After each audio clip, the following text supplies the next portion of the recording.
अब एक सवाल आपके दिमाग में आएगा कि भैया अगर मैं नीट का रजिस्ट्रेशन फॉर्म भरते हुए नो ही कर दूं पीडब्ल्यूडी को, मुझे तो ये लगता है मेरा डिसेबिलिटी इतना तो है नहीं कि मैं जाऊंगा तो वहां शायद मुझे 40 मिले, कम ही मिलेगा, तो फिर मैं क्यों ही इस परेशानी में पढ़ूं, जनरल कैंडिडेट की तरह फॉर्म भर देता हूं, मेहनत करूंगा और आराम से पास हो जाऊंगा।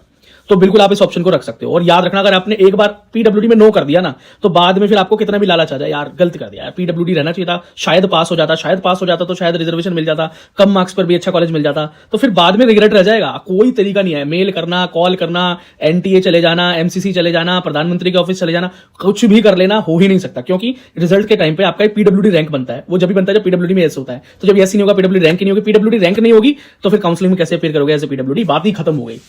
समझ रहे हो, सारी चीजें वहीं वेस्ट हो गई। तो नो करते हुए और यस करते हुए बहुत ध्यान देना, ठीक है। अब अगर आपने नो कर दिया है ना, तो फिर वो नो ही हो गया, फिर आप पीडब्ल्यूडी है या नहीं उससे कोई फर्क नहीं पड़ता। अच्छा, कई बच्चे नो क्यों करना चाहेंगे, मतलब एक तो ये वजह होगी जो मैंने आपको बताई, इसके अलावा क्या वजह होगी क्यों नो करना चाहेंगे।